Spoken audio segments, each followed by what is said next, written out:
mbokk ngir daray Thiénaba TV du la rëcc bësal abonné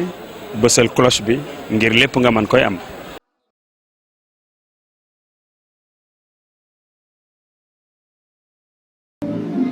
mbokk yi asalaamaaleykum wa rahmatullahi wa barakaatuhu di sant yàlla julli Seydina Mouhamed sallallahu alayhi wa sallam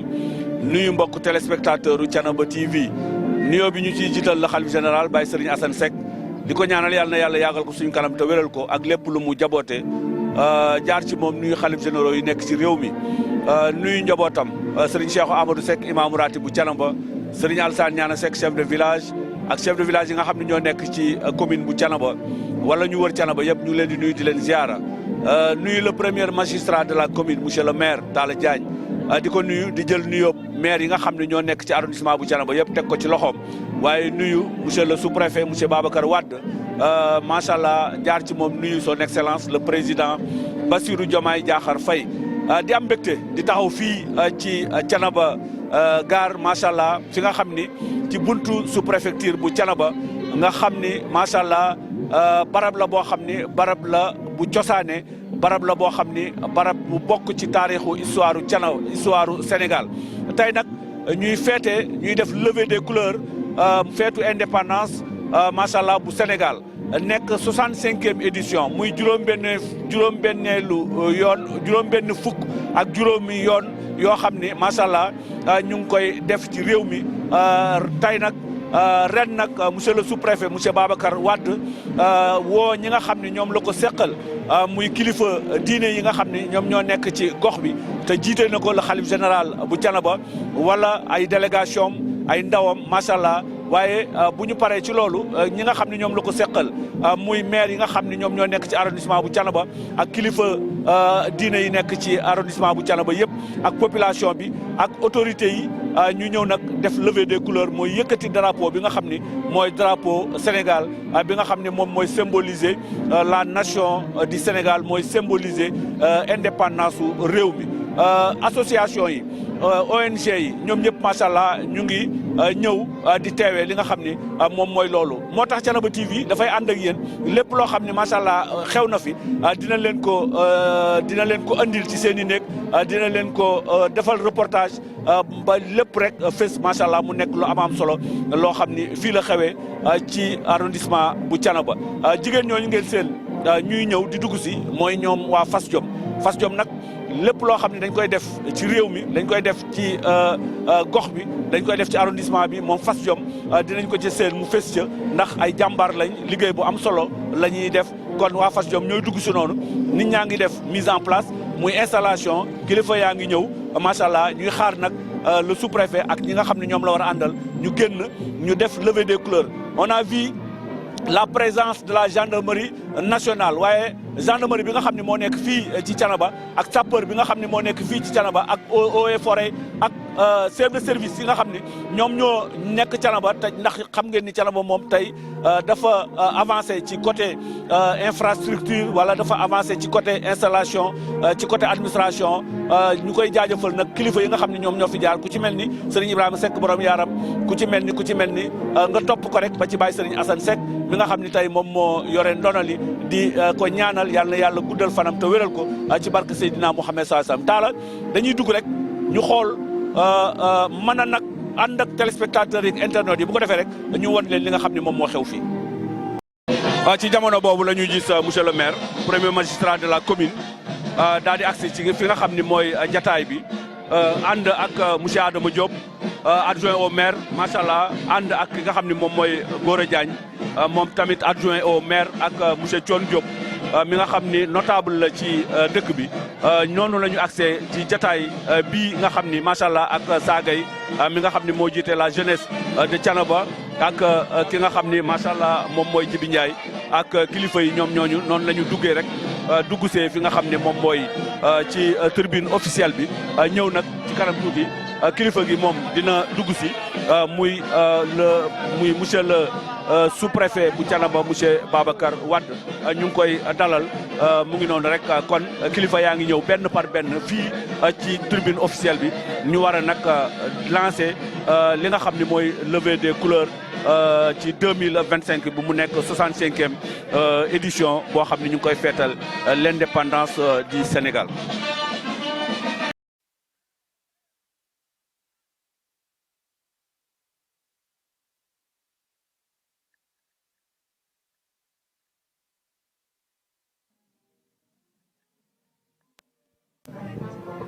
waaw ci jamono boobu la ñuy gis kaay taxaw ni kaay ni baax na day ñëw ci jamono boobu la ñuy gis rek adjoint sous-préfet moom tamit daal di ñëw rek agsi fi nga xam ne moom mooy tribune officielle bi ci cérémonie bi ñu dalal ko nga xam ni moom gis ngeen ni ñu réglé hiérarchie bi rek mooy macha allah kilifa gi mooy mujj a génn. noonu la adjoint sous-préfet accès ginnaaw bi nga xam ne monsieur le maire accès na ci jataay bi bu ko defee rek mu toog jël place ñu xaar ki nga xam ne moom mooy le préfet le sous-préfet monsieur Babacar Wade mu accès fi nga xam ne moom mooy jataay waaw ma nuyoo waat rek di nuyu ñëpp ñi nga xamante ne si ne yàlla dajale neen fi tey ci bis bi nga xam ne mooy bis bi ñuy fêter suñuy indépendance ñuy def levée des drapeaux levée des couleurs muy yëkkati suñu drapeau di suñu raaya loolu nag gendarmerie sopp ci ñu xamal nit ñi solo si waaye xamal leen dayo bi mu war a am ci kenn ku nekk ci taarix ñu xam ne lii ma nga déparé woon Chine booba am na junni ak juróomi téeméeri at avant Jésus-Christ muy ñoom ñu ko doon jël doon ko def ci ay tissu waaye di ci mandargaal li nga xam ne mooy seen hiérarchie maanaam kenn ku nekk nga xam kan mooy sa moroom ak ban place la am ci biir société chinoise. loolu nag ñu gis ne lu rafet la àdduna bi copier ko ci ñoom réew mu nekk am sa drapeau réew mu nekk am aussi sa hymne national. Sénégal gi di suñu réew en 1960 mu am indépendance am waaye am tamit ab bàkk boo xam ne Léopold Sédar Senghor mi nga xam ne moo nekkoon président moom moo ko bind ci loxoom waaye bàkk boobu it ñu ko doon accompagner ak musique boobu ab français moo ko defoon ñu di ko wax Herbert Pépin kooku aussi moo def bu Centre Afrique di la Renaissance bàkk boobu di le lion rouge di gaynde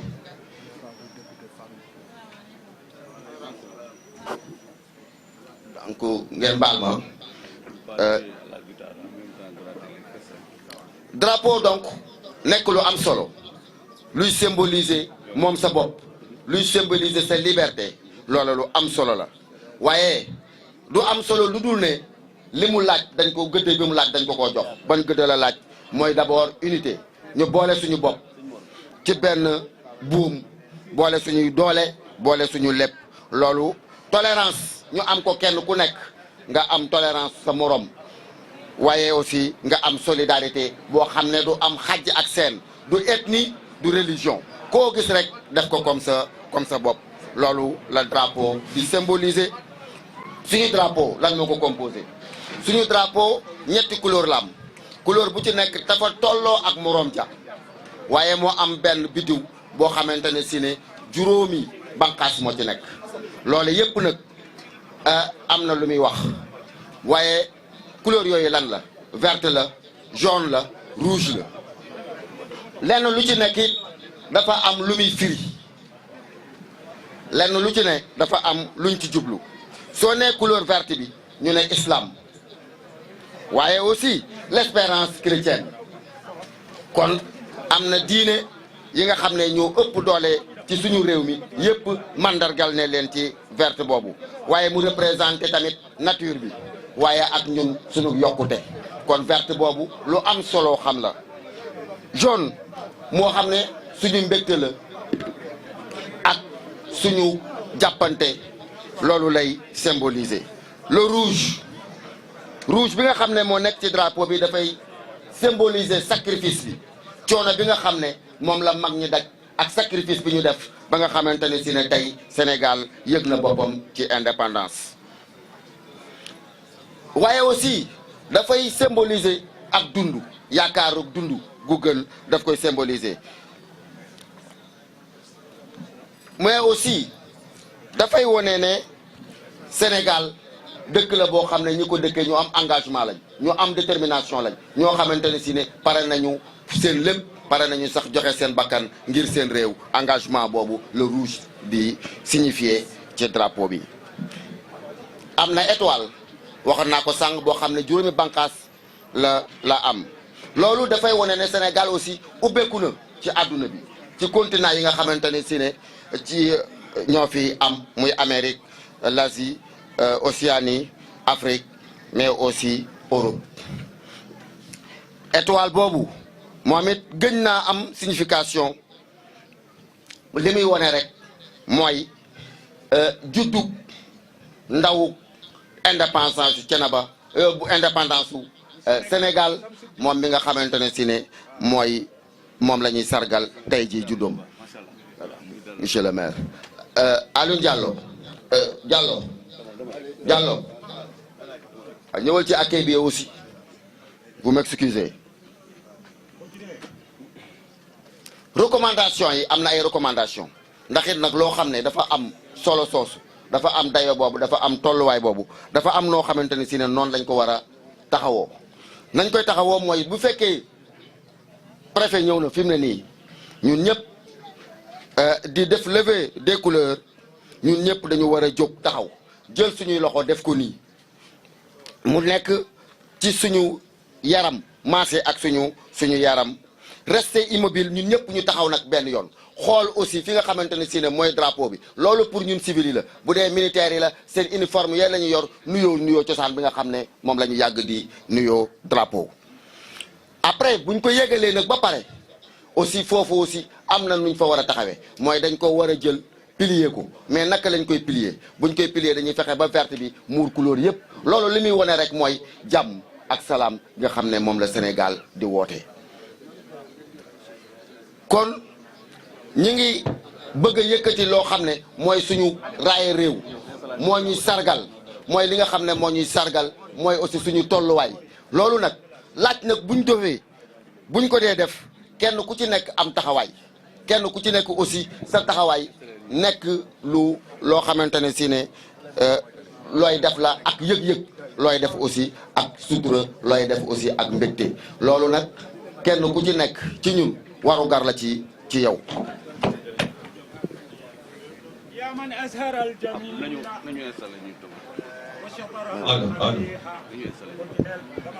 voilà donc yaakaar naa ne li ëppoon solo ci li ñu war a xam nañ ko leneen li ci des rek mooy lu baree bari nit ñi di fàtte mooy poto bi nga xam ne ci la ñuy samp drapeau bi loolu maat la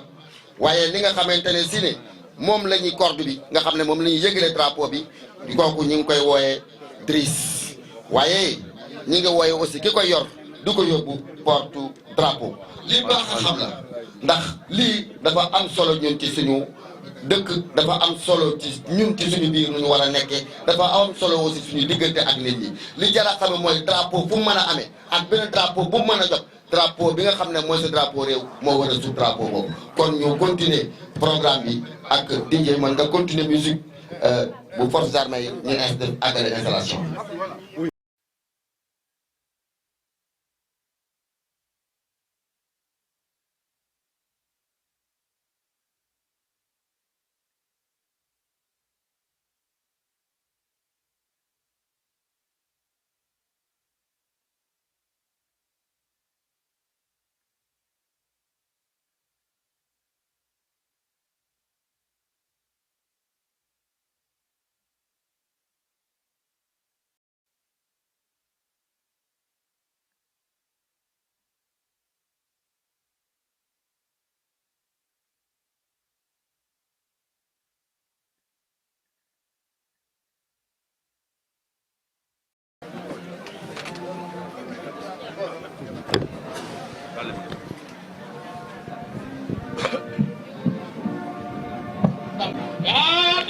taala son taala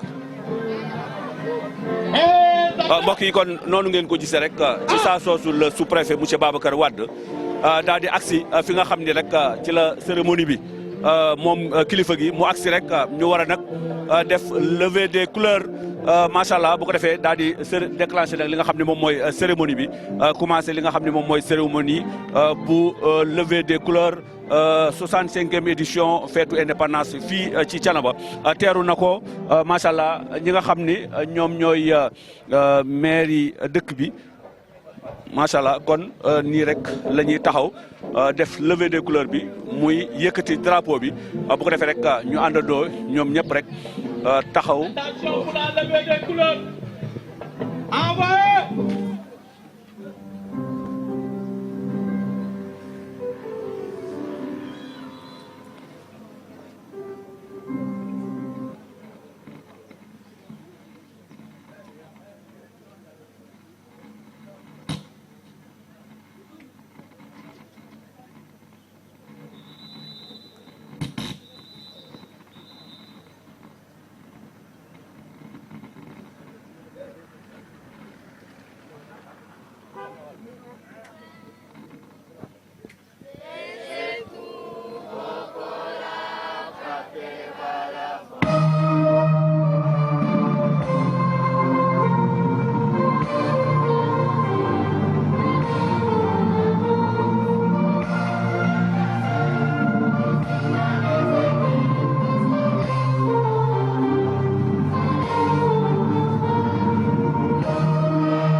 Talla pousse leen tuuti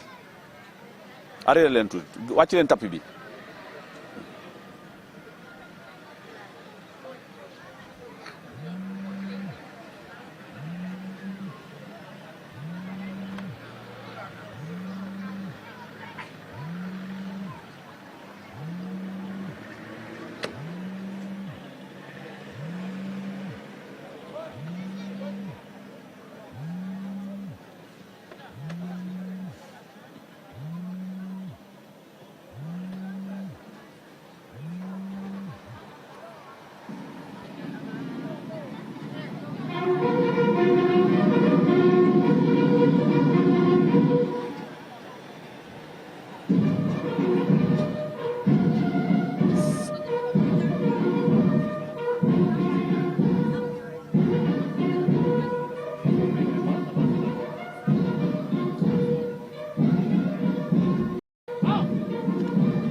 Voilà, merci beaucoup. jërëjëf ñu ngi jaajëfal bu baax force de défense et de sécurité yi waaye di jaajëfal bu baax suñu mbokki daara yi di teewaay bi tey nag cérémonie bi ni mu laaj fii ci Sénégal levée des couleurs bi ni ñu bëggee programme bi doxee ko tey mooy ñun ñëpp nu jëng Fatiha Faalax ak Naas salaatu Fatiha Allahu laa ilaaha illaa huwal hayyul qayyuum laa taaqusuhu sinnatun wa laa nawmun lahu maa fi samaawaati wa maa fi al-ard من ذا الذي يصفه عنده إلا بإذنه يعلم ما بين أيديهم وما خلفهم ولا يحيطون بشيء من علمه إلا بما شاء وسع كرسيه السماوات والأرض ولا يعضه حفظهما وهو العلي العظيم بسم الله الرحمن الرحيم قل أعوذ برب الفلق من شر ما خلق ومن شر غاسق إذا وقب ومن شر النفاثات في العقد ومن شر حاسد إذا حسد بسم الله الرحمن الرحيم قل أعوذ بالناس ملك الناس إله الناس من شر وسواس الخناس الذي يوسوس في صدور الناس من الجنة والناس اللهم إنا نسألك إيمانا صادقا وعلما نافعا ورزقا واسعا ولسانا شاكرا وقلبا قاسعا ومغفرة بعد الموت ونصيبا من الجنة ونجاة من النار برحمتك يا أرحم الراحمين يا حسيس يا غفار يا رب العالمين ربنا آتنا في الدنيا حسنة وفي الآخرة حسنة وقنا عذاب النار ربنا لا تزغ قلوبنا بعد إذ هديتنا وهب لنا من لدنك رحمة إنك أنت الوهاب اللهم صل على سيدنا محمد الفاتح لما أغلق والقاتم لما سبق الناصر الحق بالحق والهادي إلى صراط المستقيم وعلى آله حق قدره ومقداره العظيم سبحان ربك رب العزة عما يصفون وسلام على المرسلين والحمد لله رب العالمين صل على محمد يعني yàlla doolu jàmm doolu ko ci réew mi doolu ko ci àddina bépp ñëpp asalaamaaleykum wa rahmatullah di balu ñëpp àq di bal ñëpp àq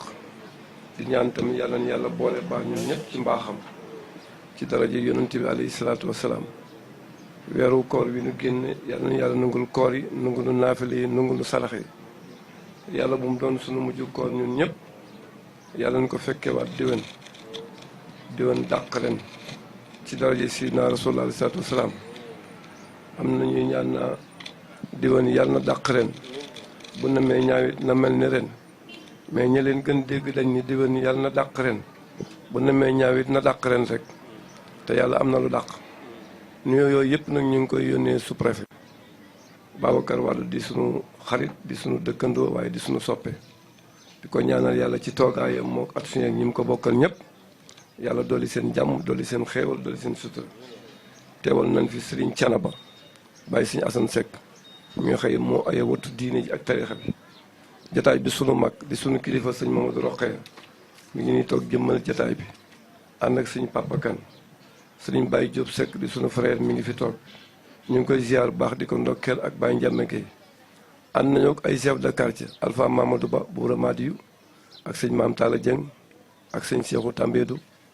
ak sëñ Bamba Niang ñun ñëpp ñuy njabootu sous-préfet di njabootu maire waaye di njabootu Serigne Thiénaba waaye nekk leen ci population ba fa gën a suufe di nemmee ko xew-xew ya gën a suufe di ca dox sunu kemtalaayal kàttan teew nañ ci bis bi nag ngir yàlla ak ndokkeel si leen ak jaajëfal si leen ak ñaanal leen yàlla lii ni def yàlla na jur barke ci dëkk bi jur ko ci réew mi jur ko ci Sénégal yëpp ci daraja Sayyidina Rasulullah ñu ngi beral maire sëñ Mbàkke sëñ Fallou Fall ñu ngi koy nuyu bu baax di nuyu ak suñu maire di nuyu kilifa yi toog sëñ Ibrahima Seck mi ngi fi ak sëñ Oustaz Ngom ak sëñ Mori Gueye ñu ngi nuyu ñëpp di ziar kilifa yi fi ne ñëpp dafa toll ak ay njaboot bu ñu la féetee ginnaaw doo mën a gis ñëpp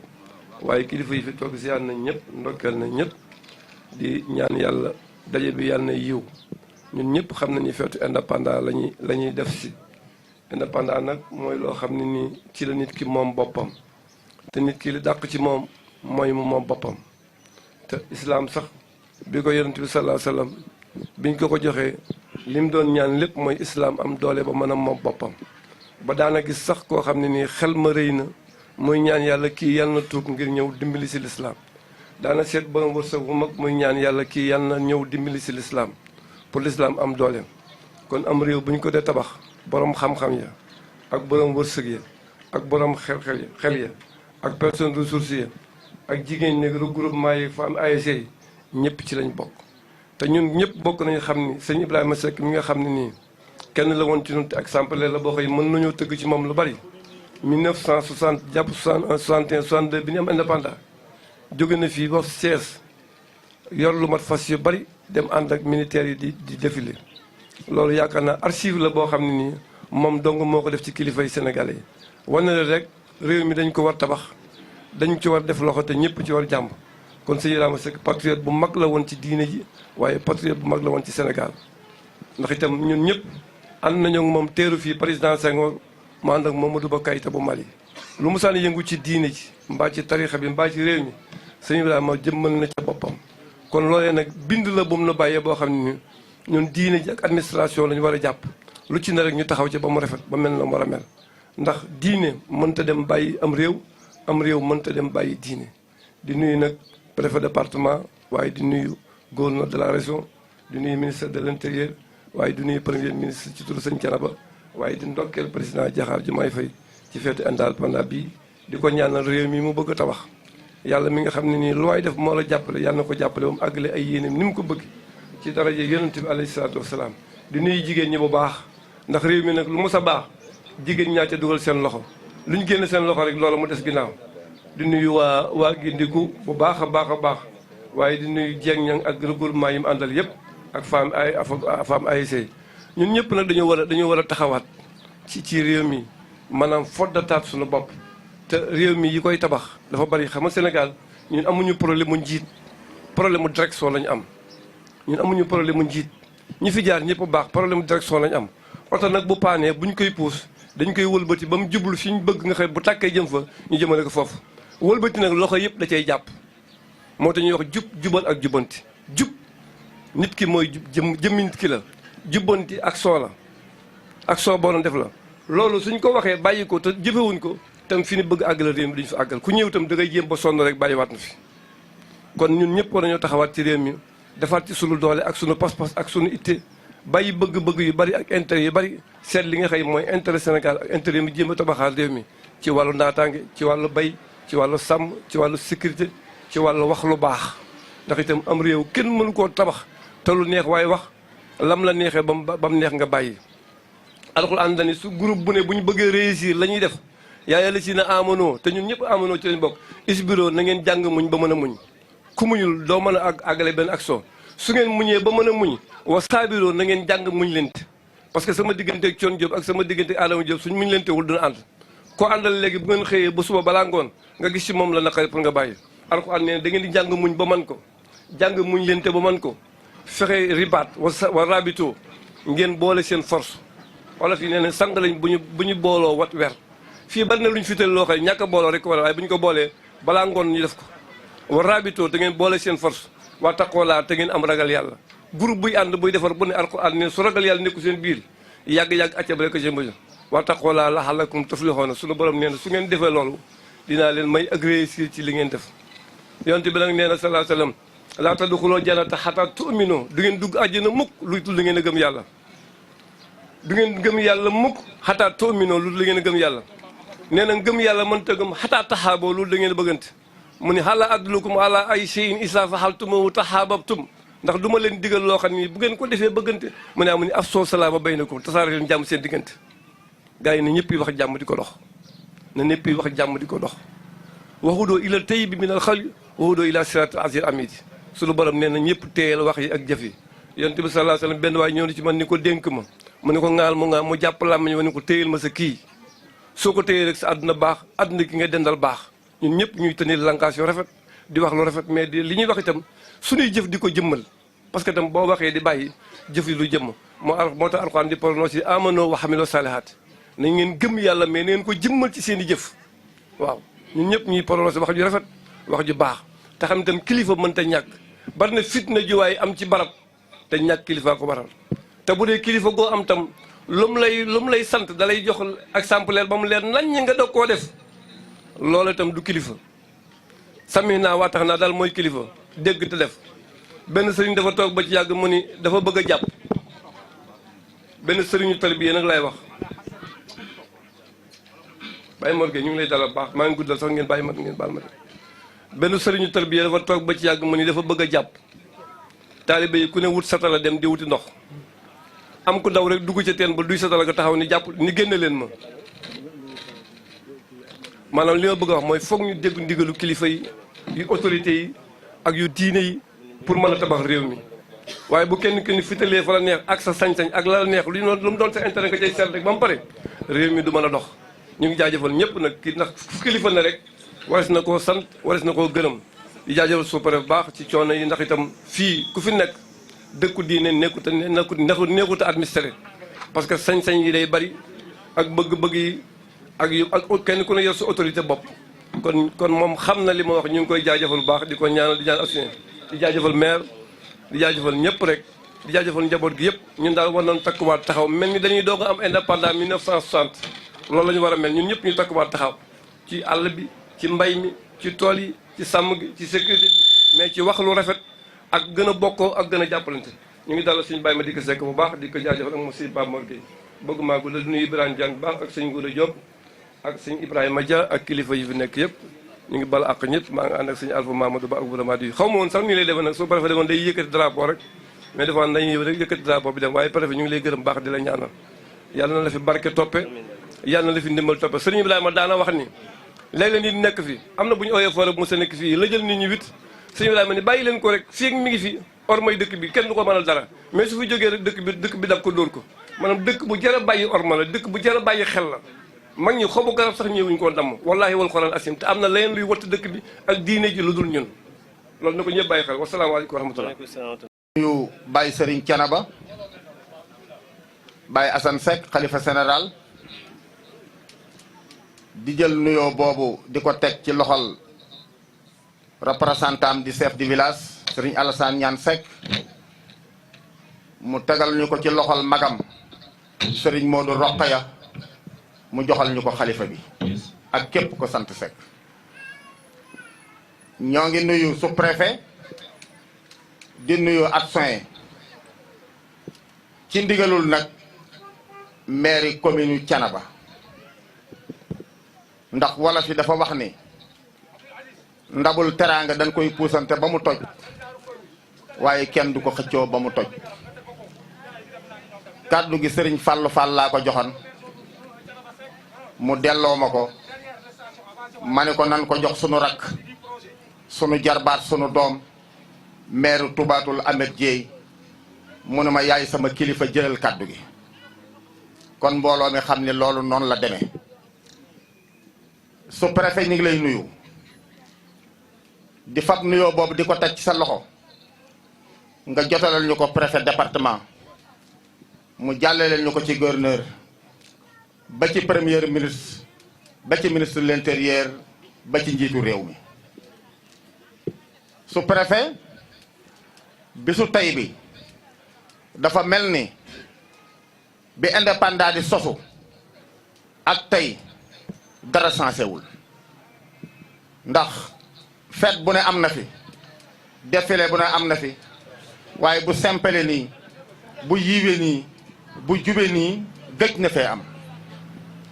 te loolu kon il faut ñu sant la ko mais ci biir kàddu yi dañuy xam ni sunu doom sunu jarbaat honorable député mi ngi nii toog ci sama wet kon kàddu gi moom moo ko moom mais ñun ñooy ndawam nit nag bu amee lu mu moom am lu muy yónnee sañ la koy yónni ka mu féete kaw kon honorable ñu ngi lay nuyu di la jox sa wàccuwaay di la ñaanal yàlla yal na yàlla dolli sa sutura yal na yàlla dolli sa xéewal mais yal na yàlla dolli la ndam préfet maire département bi la ñuy nuyu wala sax ma ne maire arrondissement Thiénaba muy Touba Toul Ndiéyène Sërëx ak Ngoundiane parce que maire Mbaye Dione ñëwul mais yable na kon mi ngi mel ni mi ngi teew parce que dama wax ni képp koo xam ni dañ la yónni daraja yi ka nga yónni moom la yore kon isma na ngeen ñu nuyul monsieur le maire te ñuy nangu ngantam préfet ñi ngi lay sant bu baax ñi ngi lay gërëm ñi ngi lay ñaanal yàlla yaag équipe bi nga àndal yépp su ma nee équipe bi nag jàpp naa ni képp ku nekk ci armée bi wala nga nekk gendarmerie wala nga nekk sapeur pompier mi ngi ci sa ginnaaw di la jàppale te amu leen benn réeroo kon ñoom itam ñi ngi leen di sant di leen gërëm parce que taxawaay bi nu taxaw Thiénaba sëriñ Thiénaba lañ ko taxawal te taxawaay bi rafet na taxawaay bi mat na te ñi ngi sàmmoonteeg li nga xam ne moom la dëkk bi bëgg waaye ñu ngi sàmmonteeg lépp lu dëkk bi bañ man gisaguma kenn koo xam dañ laa affecté fii nga ñëw fi ngay jëf loo xam ni bokkul ak li waa dëkk bi soxla kon Serigne Thiénaba sant na leen mais sous-préfet sant na leen mais ñun maire yi sant nañ leen parce que dañu wax ni buum bu dangee da nga koy yeew ci bopp ji kukuy te ñun maire yi lépp lu jóg ci suñu kaw lay tege kon jàpp naa ne sous-préfet ni ñuy jàppalee xam nañ ko ñu ngi lay sant bu baax ñu ngi lay gërëm di ñaan sunu borom nag sa kilifa yi ci kaw yal na yàlla déggale la ak ñoom mais ñi ñaan sunu borom ñi nga yilif yal na yàlla déggale la ak ñoom ñun amuñu benn ak yow xarma yàlla parce que lépp loo xam ni commune yi soxla na ko muy Touba Toul Ndiéyène Sërëx Ngunjaan ba Thiénaba yaa ngi ciy xar sa tànkub tubéy lépp loo yaakaar ni man soxla nan ko yaa ngi ciy taxaw guddi ak bëccëg kon maire yëpp a ngi lay sant maire yëpp a ngi lay gërëm ak ñi nga àndal di sant conseil municipal yi nag muy bu Touba Toul Ndiéyène Sërëx Ngunjaan ak Touba Toul ak Thiénaba kon ñu ngi leen di sant bu baax parce que ñoom ñëpp seen i actions yi teew na di taxawaay bu rafet di sant politiciens yi nga xam ne ñoo nekk ci arrondissement Thiénaba parce que du commune Thiénaba rek ñoo yor ay politiciens mais politicien bu nekk ci arrondissement Thiénaba sa taxawaay rafet na maire yaa ngi lay sant maire yaa ngi lay gërëm parce que nag day am loo xam bu jotee kenn ku ne dina taxaw mais bu paasee ñëppay ànd bokk ndey bokk bàyyi te loolu njiitu réew mi lañ ko defal kon ñu ngi ñaan sunu borom njiitu réew mi yal na yàlla jàppale ko yal na yàlla àggale yéeneem ci réew mi ak mbooleem koo xam ne yaa ngi ci membre du gouvernement bi en tout cas daal bu sëñ Fallou Hall jëleen kaddu bi dina gën a rafet bu Ahmed Dieye jëleen kaddu gi dina gën a rafet honorable bu jëleen kaddu yi dina gën a rafet mais ku ne xam na ni temps bi dafa jafe ñëpp xam nañ ni jàpp naa ni kenn amul jot waaye sous-préfet soo wootee ñëpp dina la wuy si kon ñi ngi sant ñëpp di gërëm ñëpp maa ngi dégg genn kaddu léegi ñu ni nan sant Demba Kandji samp nañ ko démb tey soog a ñëw Demba Kandji sant nañ ko démb tey soog a ñëw ci commune Thiénaba ak arrondissement Thiénaba ak réew mi yëpp parce que fu mu nekk sunu sag la lépp lu ko war maa ngi koy def kon ñi ngi sant ñëpp ñi ngi gërëm ñëpp salaamaaleykum wa rahmatullahi taala wa barakatu maa ngi leen di nuyu kenn ku ci nekk sa tur ak sa sant ginnaaw bu ma ko tegee ci loxo sous-préfet ma ne ñun ñi nga xam ne ñooy nekk civil yi di tëdd di nelaw ñi solte ne yi nelaw yendalu du fanaanu du ñi ngi tëdd bis bi yàlla sàkk ñi ngi xool suñu kaaraanga ñi ngi xool suñuy jafe-jafe fi muy génne bis bu yàlla sàkk ñi ngi xool nan la ñuy amee jàmm muy gendarme muy policier muy militaire rawatina nag toutes les sapeurs pompiers et les ASP. Monsieur le sous-préfet, je suis fier pour vous. Je suis fier pour vous, pour toujours. Et je le dis, je le répète et je le réitère. Monsieur le sous-préfet, nous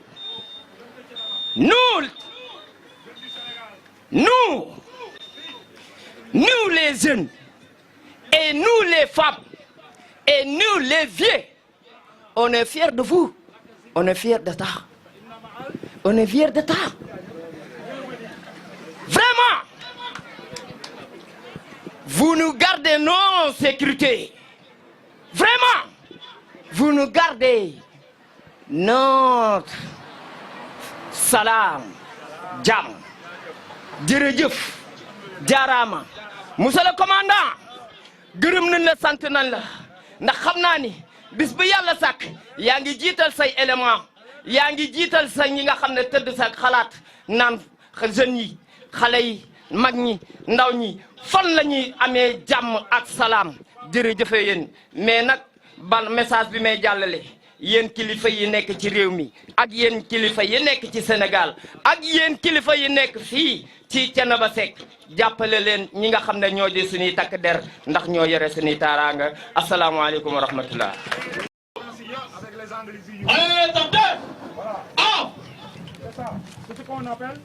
ñu ngi sol ay tenue sa boko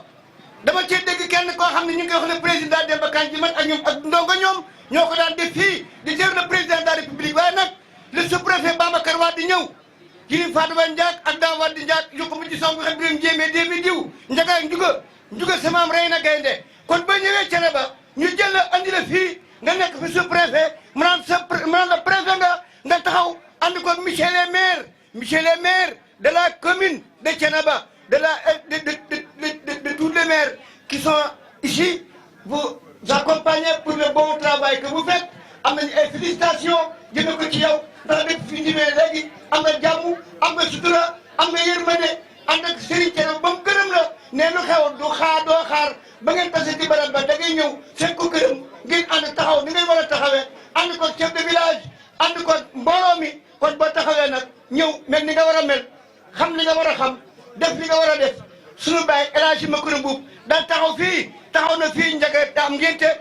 Christian Valentin to mu ni ko monsieur Valentin moi griot Ndiaga moo tax wax naa ko léegi Adama Diop ak ñoom Babacar ak monsieur le maire de la commune kon fii bi si taxawee rek ñuy ñaan bu baax waaye nag grâce à Serigne Ibrahima Seck mi nga xam ni ci administration moo fi installé école waaye nag grâce à monsieur Ndiaga Ndiaye mi nga xam ni moom it moo bëgg affectation pour Thiénaba ñàkk école si Ibrahima ni ko bu dee loolu rek toogal dinaa indi école Thiénaba dem wax le président de la République Senghor mu installé fii ay école ba ñun ñëpp ay cadre lañu man mii taxaw cadre la koo fi tudd cadre la ndax fi leen jàngee fi ñu amee suñuy diplôme leen jàng ci lycée yu mag yi kon nag grâce à Serigne Ibrahima Seck bàyyi Serigne ñaana miy toog yal na yàlla fayal ni ko ba tuddee école bi école Seydina Ibrahima Seck borom maga neex borom Sidi borom Karim borom gaynde borom jëfi yàlla borom ibnu gaynde borom ku yëm naa dégg mu nga dajeel borom rëbbu borom lawtan borom bàyyi neex Serigne Ibrahima Seck Fatou Niass Jëmb Niass Serigne Niass soxna Assa Joxo soxna Gueye Faye jëmb faa koddu ma seer ku nu jaane amri ndaak maa sigi bi jéeg maa samba ak safar kon monsieur le sous-préfet kaddu gaa ko waaye du ma màcc nag di gërëm monsieur Fallou Fall mi nga xam ni demel amri gone sa balay maa moom ànd ko monsieur Dieng bi nga xam ni fa tabarakallah ku ko wéy di nga wëndeelu waa sëñ Modou Rokhaya sëñ Ousseynou Khoudia taxaw nag borom yaaram nga ñëw toxee dog ñaan sëñ ñaan a toog ñëpp toog ba Diop Seck si taalaxaar Adama Mbéri bu sëñ Ibrahima Seck mu daan toog dans si taalaxaar taril ma jumaat mu tari sawratu jumaat wane ni rakkam am na xam-xam kon monsieur le président boo ñu may toog nag bis bi mel nii lépp rafet dañ lay gërëm sant la ñaanal la xamal ni mat nga li nga doon te def li nga war a def mel nga ni nga war a mel grâce à vous yal na yàlla dooli jàmm. Rendre grâce à Allah de nous avoir donné l'occasion de nous retrouver ici à Thiénaba pour fêter en ce jour 4 avril 2025 le 65e anniversaire de l'accession de notre pays à la souveraineté internationale.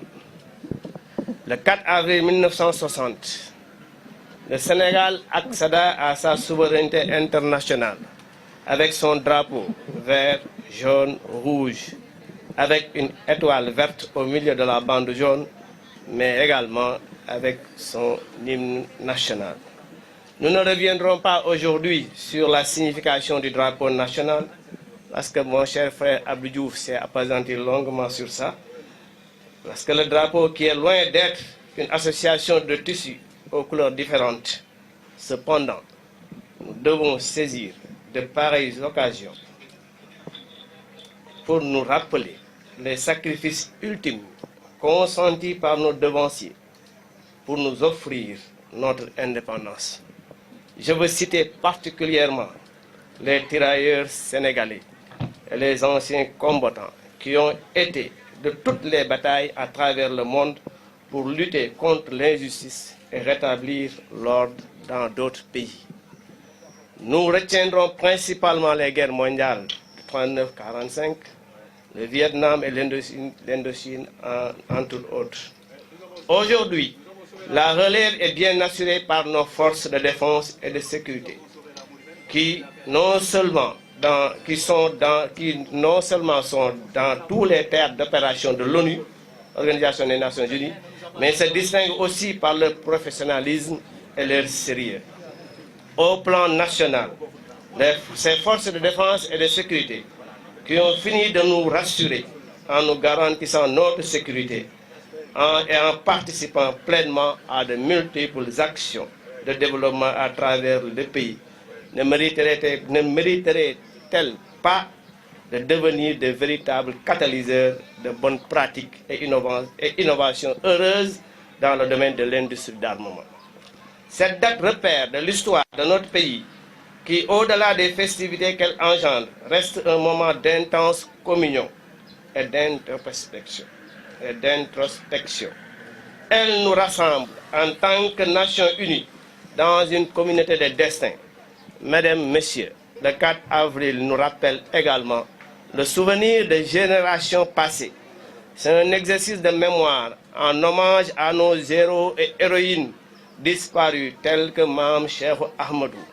Mam Amarindak Sek, Mam Cheikh Omar Foutiyou Tall, Mam Ahmadou Bamba, Mam Alhaji Malik, Mam Cheikh Bunta, Mam Limamou Laye, Lat Dior Ngoné Latyr, Albouri Ndiaye ou encore Aline Sitoé Diatta, qu'ils soient également d'autres, connus ou inconnus, qui ont eu à payer de leur personne la résistance à l'oppression, à la colonisation ou à la défense des valeurs de liberté et de démocratie. Ces valeureux fils et filles du pays, tombés sur les champs de l'honneur, nous ont valu le droit de fredonner l'air de Nyani Benya et de pousser très fort le souffle de Mbaragn Wathie.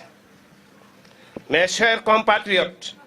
outre le devoir du rappel historique, le 4 avril que nous célébrons constitue la fête de la liberté, quelqu'un l'a dit tout à l'heure, de l'armée et de la jeunesse. Elle permet de consolider notre nation, notre République, dans un commun vouloir de vie commune. À ce titre, je rends un hommage particulier à toutes les forces de défense et de sécurité de ce pays et leur adresse en ce jour mes chaleureuses félicitations. C'est l'occasion de féliciter les forces de défense et de sécurité qui sont au niveau de l'arrondissement de Thiénaba et qui abattent un excellent travail, ce qui nous a permis effectivement d'être dans la quiétude. J'ai cependant une pensée particulière pour tous ces braves soldats qui sont tombés sur le chemin du devoir. En prononçant ces mots, mon esprit se tourne vers tous les soldats tombés sur les champs de l'honneur, sur le sol national ou en terre étrangère, en mer ou dans le ciel, pour la défense de la patrie. Aux soldats blessés, mutilés ou disparus lors des opérations de maintien de paix ou de sécurisation de nos frontières, je leur marque la reconnaissance de la nation. Mesdames, Messieurs, mes chers compatriotes, dans un contexte de tension sous-régionale exacerbée avec la menace du terrorisme, qui frappe avec insistance à nos portes, mais aussi avec la découverte des énergies fossiles que sont le pétrole et le gaz, nous sommes fiers de voir nos forces de défense et de sécurité rester mobilisées avec courage et dévouement tant à l'extérieur qu'à l'intérieur de nos frontières. Ce sont ces braves hommes que je voulais donner en exemple aux jeunes de notre arrondissement, en les invitant à s'inspirer des vertus cardinales que sont la courtoisie, la discipline, le respect de l'autorité. Tout à l'heure, le chef de village l'a dit, nous vivons une période, une crise d'autorité. Il l'a magnifié dans son discours en insistant. Le respect de l'autorité est devenu très rare. Or, on ne peut rien faire sans le respect de l'autorité. Parce que nous avons un bon wolof, njiit yàlla moo koy sàkk même ci biir kër gi bàyyi ak doom mag ak rakk tant que loolu cultivé wuñu ko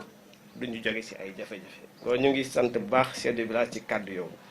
Je disais donc en s'inspirant des vertus cardinales que sont la courtoisie, la discipline, le respect de l'autorité, le respect des symboles de la République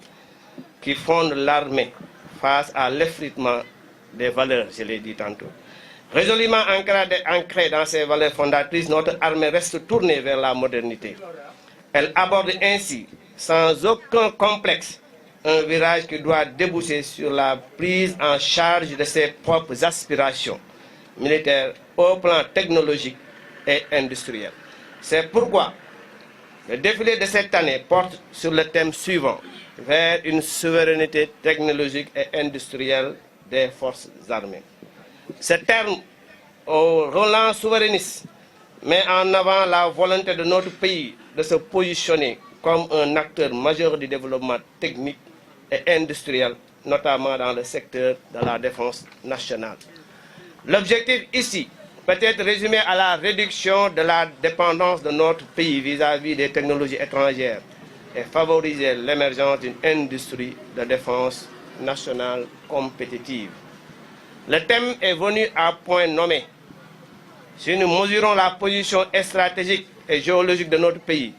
l'expertise, le professionnalisme et les nombreuses missions bien assurées par nos forces de défense et de sécurité dans tous les théâtres d'opération de l'ONU, dans un monde aussi et dans une sous-région caractérisée par de réelles menaces, ces ambitions du gouvernement pour moderniser l'armée sénégalaise et cette volonté de développer son autonomie en matière d'armement se justifient largement. Il s'agit donc d'un objectif ambitieux visant à doter les forces de défense et de sécurité de moyens technologiques et industriels propres, réduisant ainsi la dépendance aux équipements étrangers. C'est la raison pour laquelle son Excellence, M. Bassirou Diomaye Diakhar Faye, président de la République, déjà en 2024, à l'occasion de la célébration de la journée des armées en novembre 2024, insisté sur l'extrême urgence de repositionner le Sénégal sur l'échiquier régional en développant une véritable industrie nationale de défense. Cette vision historique de son Excellence, Monsieur le Président Bassirou Diomaye Diakhar Faye, dans ce domaine constitue non seulement un choix de souveraineté, mais aussi un levier d'innovation pour transformer l'industrie nationale. Ce 4 avril restera donc l'occasion de mettre en lumière ces avancées et montrer que le Sénégal est en marche vers une véritable indépendance technologique et industrielle en matière de défense. Avec ces projets ambitieux, le pays pose des jalons d'une industrie militaire locale capable, à terme, de répondre aux besoins de ses forces armées et de renforcer la souveraineté nationale. Tous ces efforts pour construire une armée à la pointe de la technologie doivent être sous-tendus par un élan patriotique dont la base est le Jubal Jubanti. Ce à quoi j'attends auprès de tout un chacun de vous. Un comportement citoyen, une discipline sans faille et un engagement à tout point de vue pour la cause nationale. C'est seulement avec cette dialectique que nous pourrons contribuer à l'édifice de notre pays et combattre ainsi avec efficacité le sous-développement, l'immigration clandestine, autrement appelé Barsakh,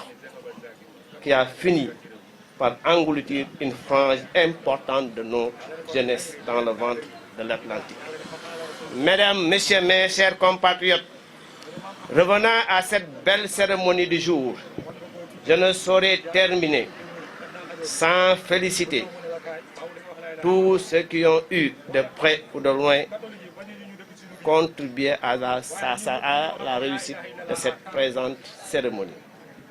Permettez-moi de citer en premier lieu les chefs religieux qui ont bien voulu se mobiliser. Seigneur Hassan Sek, khalife général de Thiénaba, son éminent Seigneur Hassan Sek, c'est l'occasion de le saluer, de prier pour lui, au même titre que tous les chefs religieux qui sont au niveau de l'arrondissement. Je peux en citer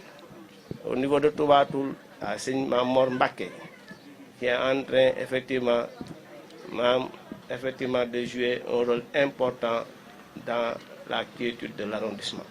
Donc c'est l'occasion pour moi de remercier tous les chefs religieux à travers Seigneur Hassan Sek, khalife général de Thiénaba. Je salue toute la descendance de Mam Amari Ndak Sek et tous les chefs religieux de l'arrondissement. Je citerai également mon adjoint, qui est le chef du personnel de la sous-préfecture. Je remercie également de manière appuyée tous les maires de l'arrondissement. Je remercie particulièrement Madame la députée Fatma Gueye, qui a bien voulu nous honorer de sa présence à cette cérémonie. Elle a préféré assister à notre cérémonie que de rester à Dakar. Donc c'est l'occasion vraiment de la remercier chaleureusement pour ce qu'elle vient de faire pour notre arrondissement. Je remercie les forces de défense et de sécurité de manière très appuyée. Le commandant de brigade de gendarmerie de Thiénaba et ses homologues commandants de brigade de Khombol, de Ngoundiane, mais mention spéciale au commandant de brigade de gendarmerie de Thiénaba, accompagné de son homologue, le commandant des sapeurs-pompiers, qui n'ont ménagé aucun effort pour la réussite de cette activité. Pendant presque une semaine, ils étaient à pied d'œuvre pour nous permettre de réussir cette cérémonie. C'est l'occasion vraiment de les remercier parce qu'il faudrait le rappeler que c'est au dernier moment qu'on a décidé effectivement de tenir cette cérémonie. Je remercie également tous les politiciens. Monsieur le maire de Thiénaba l'a dit, de quelque bord qu'ils se trouvent, nous sommes tous des Sénégalais. Nous tous, nous avons la même ambition, c'est l'ambition de développer le Sénégal. Mais cela doit se faire dans la quiétude, dans le respect de l'autre. C'est important. Parce qu'en réalité, kenn falul sa bopp suñu borom moom mooy fal. Bu ñu ko xamee dinañ noppalu danañ rafetal mbir yi. Ku ne woon tey son excellence président Bassirou Diomaye Diakhar Faye dina fi toog tey mooy 1 an président la kenn du ko xam ngoon yàlla moo yor nguuram moom mooy xool ku mu koy jox. waaw bu ñu tolloo si wut ko nañ ko rafetal. nañ ko rafetal ku yàlla jiital ñu xam ne moo ko jiital. C'est comme seulement comme ça que nous pourrons développer ensemble notre arrondissement. Parce que aussi, arrondissement, personne ne viendra le faire à notre place. C'est nous autres qui devons le développer. Je remercie tous les conseils municipaux et les secrétaires municipaux, conseils et secrétaires confondus. Je n'oublie pas les chefs de village, mes collaborateurs les plus proches qui sont dans les localités lointaines et qui s'activent pour que règne la paix dans leur localité et qui sont de véritables acteurs de développement. J'invite les populations à collaborer davantage avec ces chefs de village qu'on appelle aujourd'hui des autorités de proximité. Donc vraiment, encore une fois, nous sommes des centres de aussi. Je ne saurais terminer sans remercier la presse. Je remercie tout le monde, tous les groupements de femmes, toutes les personnes ici présentes en leur qualité, grade et titre. Je remercie tout le monde. Je remercie particulièrement Oustaz Mohamed Taha Gueye qui a bien voulu nous accompagner avec son Dara pour cette importante cérémonie. Ce n'est qu'avant-hier que je lui ai demandé de nous aider. Il a accepté sans poser aucune condition. Donc c'est l'occasion, encore une fois, vraiment de le remercier. Je n'oublie pas mes collaborateurs, le CADL d'une manière générale. Quand on dit le CADL, c'est une équipe avec à sa tête le CPDT, qu'on appelle Madame Sek, le chef du CPD, Centre de promotion et développement territorial. Avec tous les éléments. Je n'oublie pas l'agent technique des eaux et forêts, l'agent technique d'élevage, tout le monde. Quand je dis tout le monde, je remercie tout le monde sans exception. Mais mention spéciale à la presse. Pour terminer, je remercie très sincèrement du fond du cœur M. Abdou Diouf, que je surnomme Damal Kadior, Damal Gossas, qui a bien voulu effectivement nous accompagner. C'est lui qui a tout organisé en compagnie de notre chauffeur Alassane Diallo. Pratiquement depuis 3-4 jours, ils sont sur le terrain. Donc, mention spéciale à Abdou Diouf.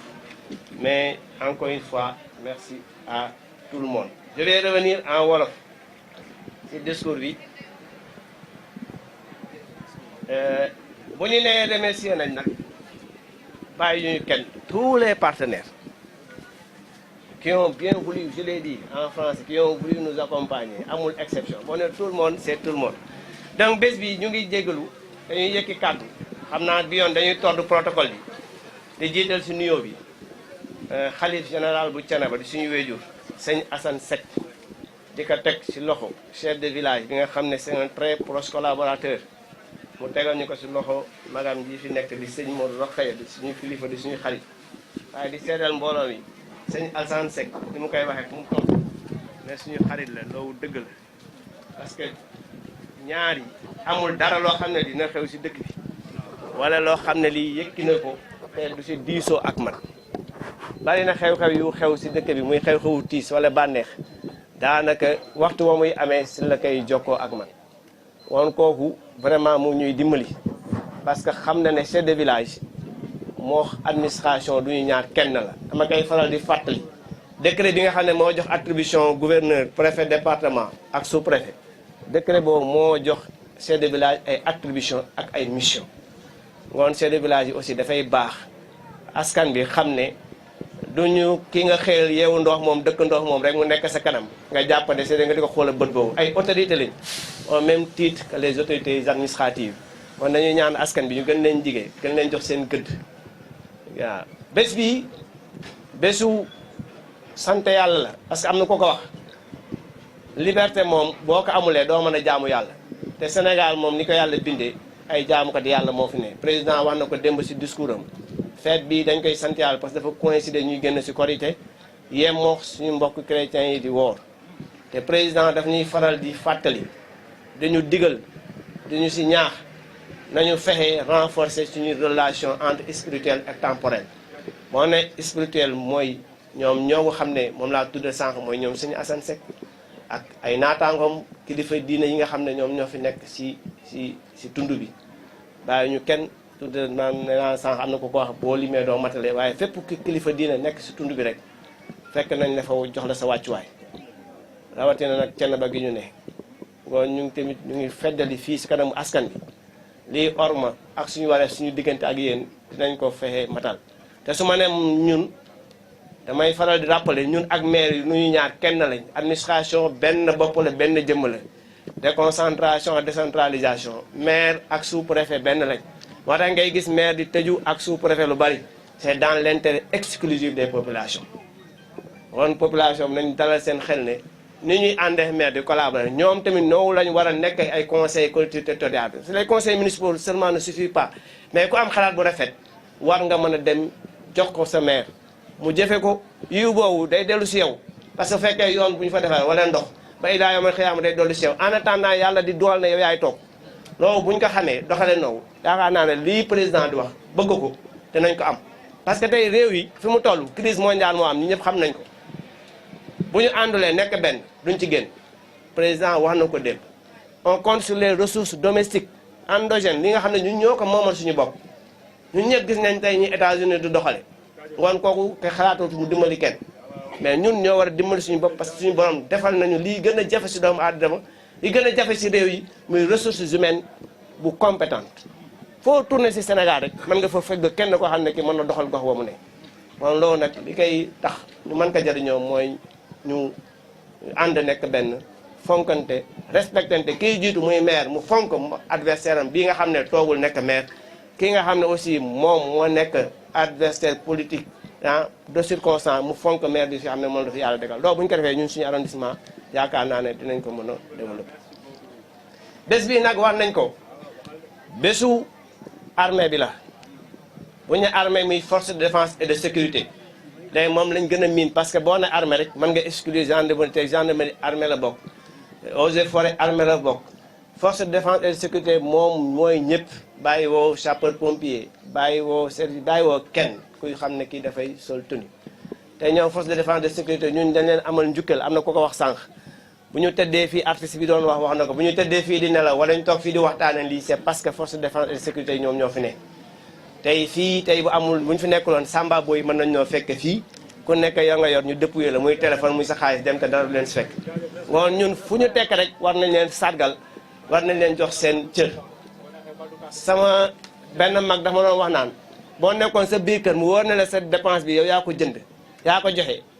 sa soxna moo la ko toggal nga sa def bi yaa ko joxe bu gendarmerie fëggee wala keneen ne la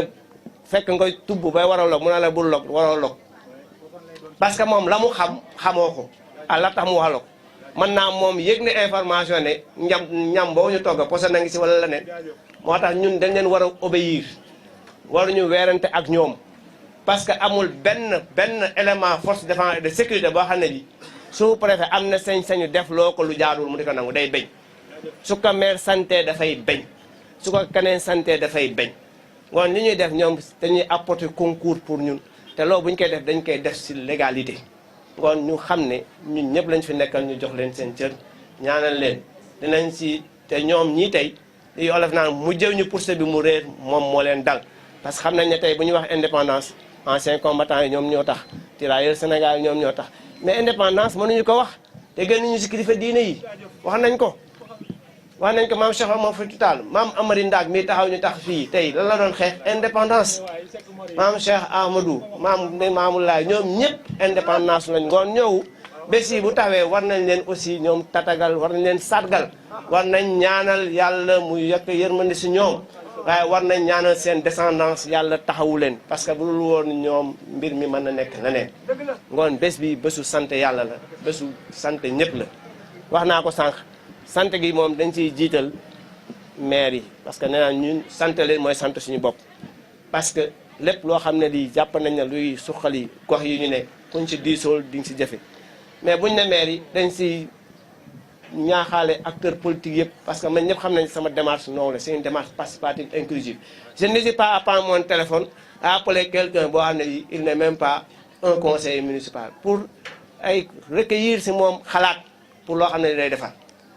mais noonu ñu koy defee ñoom illusi ñoom bu ñu amee xalaat bu ñu xaar ku leen xalaat noonu lañ ko war a mën a taataane si biir conseil di wax ne wax nañ ko sànq si wolof ñu ngi sant ay madame Fatma Gueye suñu député parce que li may fa député peuple la suñu sag la ñun ñëpp a ko bokk wala ñun ñëpp a ko war a ñaanal waaye ñun ñëpp ñoo ko war a gunge moom aussi buñ ko santee dañuy santaale le député Mbaye Dione nekku fi waaye nee na fi parce que woo na ma démb ne ma dafa am ngant mais incha allah dina ko représenté te il a été très bien représenté gis nañ adjoint maire yaa ngi fi le secrétaire municipal bi administration ma ngi fi suñu sœur Fatou ngi fi et cetera donc ñu ngi leen di sant di leen ñaanal mission boobu ñuy jox assemblée yàlla may leen si ndam mais Fatma Gueye moom dañ koy beral loxo parce que ba mu jéglee information dana ma préfet man dama waroon doxi Dakar dama koy bàyyi ñëw ànd ak yéen feete bés bi ngoon loolu aussi dafa baax ñu jëmmal ko sant ko ci gërëm ko ci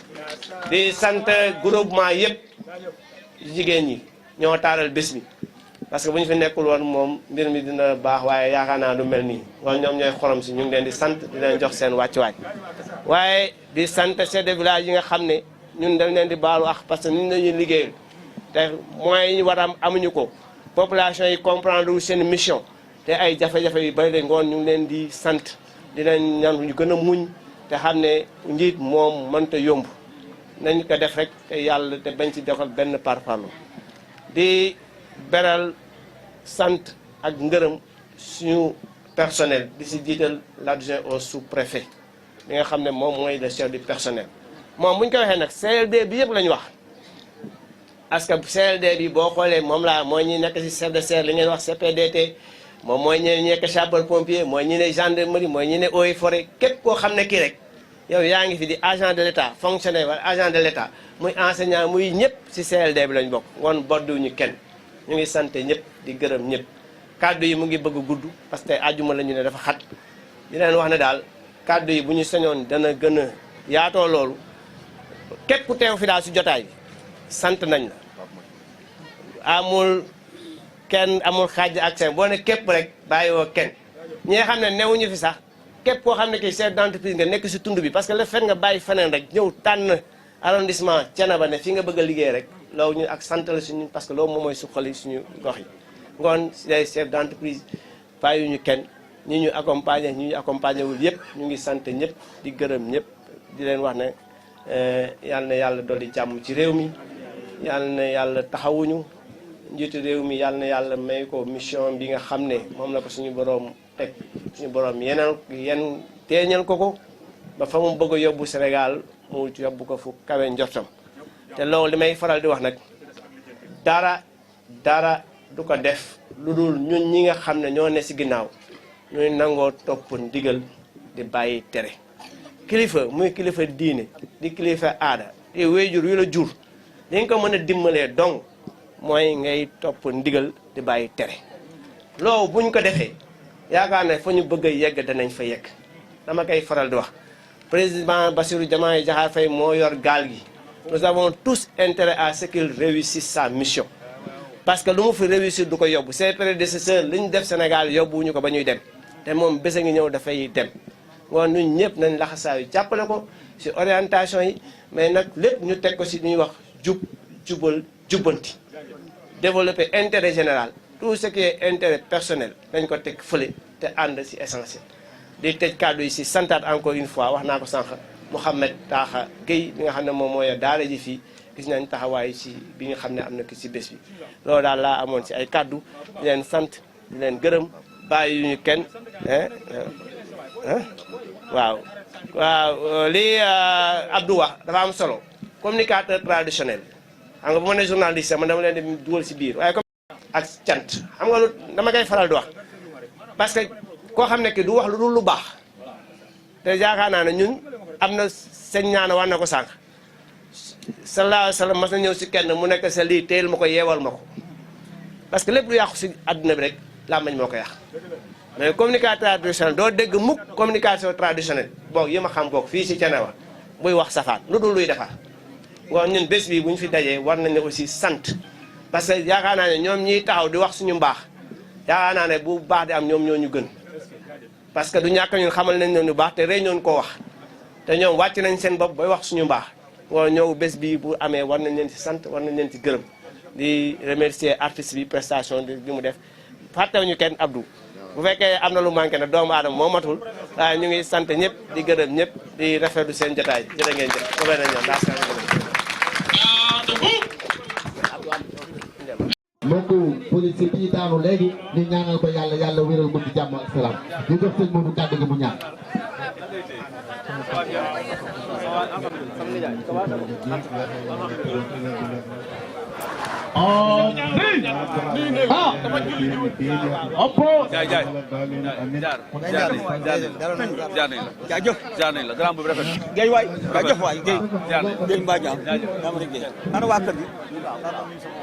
Amin jërëjëf amin jërë ngeen jëf merci beaucoup ñu ngi nuyu bu baax Cheikhou Ndiaye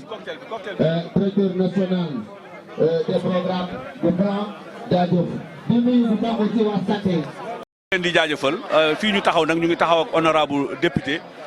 bu arrondissement bu Thiénaba moom la ñuy jox rek bu présenté wu gën a leeral tur bi ak présenté asalaamaaleykum wa rahmatulah maa ngi tudd Fatma Gueye dëkk commune Touba Toul di député honorable député du département de Thiès arrondissement Thiénaba di honorable député département de Thiès rawatina arrondissement Thiénaba et commune de la commune de Touba Toul. honorable député Fatma ñu ngi lay nuyu di la dalal nga jàkkaarloog Thiénaba TV muy télévision Thiénaba di liggéey boo xam liggéey bu am solo la ci diine ji ak ci politique beeg ci réew mi tey nga assisté. mu nekk levée des couleurs bi nga xam ne première levée des couleurs su ma juumul boo assisté fii ci arrondissement bi di Thiénaba sa observation ak lan nga ci xalaat. xanaa di sant yàlla bu baax ci fekk gi ma ko fekkee mais di sant population arrondissement Thiénaba yëpp rawatina la monsieur le sous-préfet monsieur Wade ci initiative bi mu def ci levée des couleurs yi mu def tey jii vraiment di remercier tamit maire yi fi teew yëpp ak délégation yi fi ñëw ak waa dëkk bi yëpp ak kilifa diine yi fi teew ak kilifa aada yi ak les forces de défense et de sécurité aussi ñoom li ñu sant bu baax di wane ne def nii li mu ci gën a neex mooy la simplicité simple na vraiment tegu na ci li mu war tegu neex nañ suñu xol seet na bu baax a baax man na dama ci kontaan ba assisté fii c'est la première fois ma assisté levée de couleur fii ci arrondissement Thiénaba moo tax bu ma ko waxee lépp lu ma jàppoon da dem Dakar dama koy bàyyi du ma dem Thiès fii la ñu arrondissement Thiénaba ndax fii laa bokk fii lañ sekk ñun ñëpp incha allah. message bi ci bisu levée des couleurs muy feetu indépendance nekk 65e édition. boo xam ni macha allah ñu ngi koy def fii ci réew mi tey yow en tant que honorable député bu département bu Thiès ban message ngay lancé jëmee ko ci population bi jàkkaarloo ak yow. xanaa di lancé message jëmale ko ci population du Sénégal rawatina département Thiès et de l'arrondissement de Thiénaba ndax tey ni ko son excellence defee fii ci Dakar ñun bu ñu ko ñëwee defee fii Thiénaba bi xam na ni ñun kon ñu ngi sartoo ak réew mi li nga xam te ne moom la ñu yelloo te tey jii ku ne xam ne tel son excellence président Diomaye Faye ak son premier ministre fête son première défilé à Dakar kon tey jii ñun bu ñu ko defee fii ci Thiénaba dañ ciy kontaan lancer message def appel toute la population du Sénégal rawatina département Thiès ñu takkuwaat laxasawaat xam ne Sénégal ñoo ko bokk xam ne Sénégal benn bopp mënuñu ko ñu xar ñaar yéen a ji président am ci réew mi boobu la ñu war a ñun ñëpp ci réew mi àndandoo liggéey Sénégal incha allah ca kanam. macha allah ñu ngi lay jaajëfal di la bàyyi rek nga def sa dernier mot di kontaan ci yow nag xam naa di la invité benn jour benn plateau boo xam dañ koy seq ak Thiénaba TV bu ko defee mu nekk waxtaan woo xam ni waxtaanu leeral lay nekk. xanaa di ñaan yàlla dañu fekkee waat at yéen incha allah yi ñëw dàq bu naree ñaaw tamit dàqal ren incha allah nañu Sénégal la ñu am département Thiès la ñu am arrondissement Thiénaba la ñu am ñu ñaan yàlla yal na fi yàlla def jàmm def fi xéewal def fi sutura ñaanal ñu ndam li kawe yàlla defal ñu teeñ ba liñ ñeen oyof ba liñ ñeen Sénégal yëpp nañ ko liggéey incha allah rabbuna. merci jërëjëf honorable kon député département bu Thiès dëkk nag fi nga xam ne moom mooy commune bu Touba Toul macha allah moom moo doon def intervention noonu ginnaaw bi mu assisté li nga xam ni moom mooy levée des couleurs bi fii ci arrondissement bu Thiénaba ci kanamu kilifa religieux yi ak kilifa yi nga xam ni ñoom ñoo yore administration bi fii ci arrondissement bu Thiénaba.